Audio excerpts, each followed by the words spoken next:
300 वर्ष पूर्ण झाली मग ही मूर्ती या ठिकाणी बसवली. मूर्तीचे शिल्पकार आहे गणेश पाटकर सहस्त्रबुद्धे. गडावरती इंदिरा गांधी आल्या होत्या 1974 मध्ये, तेव्हा त्यांनी ही मूर्ती बसवली. आपले छत्रपती. आणि हा जो समोरचा पठार आहे ग्राउंड, याला होळीचा माळ म्हणतात. आपण पण शिमग्यामध्ये होळी खेळतो तसे त्या काळामध्ये या ठिकाणी होळी खेळायची. इथून पायी येण्याचा मार्ग आहे. समोर खिडकीवाली इमारत दिसते का व्हाईट पत्रा, त्याला हत्ती खाना म्हणतात. राज्याभिषेकासाठी हत्ती आणले होते, त्यांचं त्या ठिकाणी पालन पोषण केलं होतं. कुठे? ही व्हाईट पत्रा तिथे. आणि ही बाजारपेठ आहे समोर.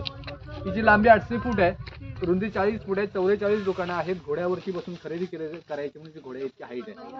बाजारपेठेचा व्यापारी होता नागाप्पा शेट्टी, कर्नाटक मधून इथे आलेला. जेवढी बाजारपेठ आहे जेवढ्या दुकानांना लागेल तो माल पुरवायचा. पण एवढं काम करून इथे त्याला स्वतःचं नाव टाकण्याची परवानगी नव्हती, म्हणून नागाप्पा शेट्टी नावावरून नागाचं सिम्बॉल काढून ठेवलं. या बाजारपेठेतून सरळ रस्ता समाधीला जातो. तुम्हाला समाधीला जायचंय का? मी माहिती सांगतो. जायचं तुम्ही जाऊन येऊ शकता. जे मंदिर आहे ते जगदीश्वराचं मंदिर आहे, शंकराचं महादेवाचं. तुम्ही मंदिराची रचना पहा, थोडी कल्पना करा. मस्जिद सारखं जाणवतं का? महाराजांनी पूर्वी एक आयडिया केली होती. गडावरती मुघल आले तर त्याची तोडफोड करू नये. त्यांना वाटलं पाहिजे आपलं मंदिर आहे, मी त्याने लांबून नमस्कार करून ते परत पाठीमागे गेले पाहिजे, म्हणून मंदिराची रचना तशी. मंदिराच्या पुढे एक गेट आहे. गेटचं नाव आहे नगारखाना.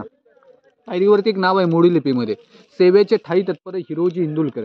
हिरोजी इंदुलकरांनी गडाचं 14 वर्ष बांधकाम केल्यानंतर महाराजांनी हिरोजींना विचारलं की हिरोजी तुम्हाला बक्षीस काय पाहिजे. हिरोजी म्हटले की राजा आम्हाला काही बक्षीस नको. तुम्ही ज्यावेळी जगदीश्वराच्या दर्शनाला याल त्यावेळी तुमचं पहिलं पाऊल ज्या पायरीवरती पडेल तिथे फक्त मला नाव टाकण्याची परवानगी द्या. म्हणून महाराजांनी हिरोजीने तिथे नाव टाकण्याची परवानगी दिली. पाठीमागे जो पांढरा कळस आहे ती महाराजांची समाधी आहे. राजांच्या समाधीच्या पाठीमागे वाघ्या कुत्र्याची समाधी आहे. कुत्र्यावरून आता सध्या वाद चालू आहेत. म्हणजे काही लोक बोलतात की महाराजांचा कुत्रा होता आणि काही जण म्हणतात की कुत्रा नव्हता. कुत्र्याचं नाव होतं वाघ्या आणि कुत्र्याचे इतिहास म्हणतात की त्यांनी महाराजांच्या जलते चितेमध्ये उडी मारली, म्हणून त्या वाघ्याची सुद्धा त्या ठिकाणी समाधी आहे. तुम्हाला जायचंय का समाधीला? जायचंय.